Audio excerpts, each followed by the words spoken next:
Untuk lebih memahami peran koloid dalam industri, cari informasi dari berbagai sumber belajar, kemudian lengkapi data atau informasi berikut. Bidang industri makanan, contohnya adalah susu. Sifat koloid apa yang digunakan, dan jelaskan proses pembuatannya. Yang pertama, kita akan menjelaskan pengertian dari koloid. Koloid merupakan campuran dua zat atau lebih dengan fase yang berbeda atau disebut dengan heterogen. Partikel-partikel yang berukuran koloid atau fase terdispersinya tersebar secara merata di dalam medium pendispersinya. Lalu ada sifat-sifat dari koloid. Yang pertama itu adalah efek Tyndall, merupakan penghamburan cahaya oleh partikel koloid yang berukuran sangat besar. Contohnya sorot lampu pada malam hari. Lalu ada juga adsorpsi.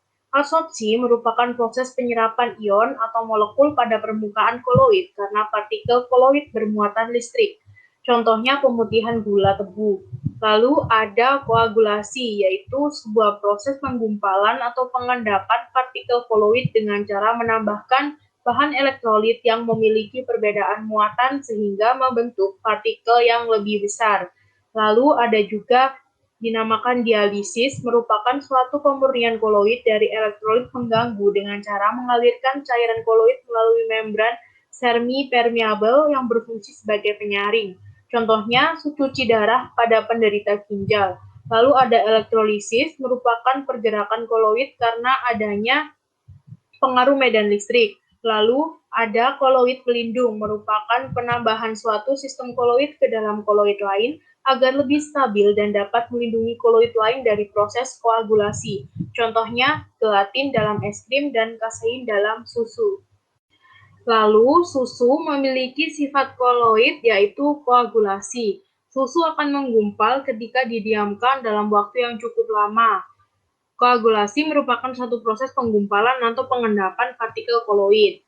Jadi, susu itu memiliki sifat koagulasi. Lalu ada kecap. Kecap diproduksi melalui penggumpalan kacang kedelai, lalu gumpalan kacang kedelai tersebut akan dihaluskan sehingga menghasilkan kecap. Maka kecap juga memiliki sifat koagulasi. Sehingga pembuatan susu dan kecap itu adalah merupakan sifat koloid yang digunakan, yaitu koagulasi.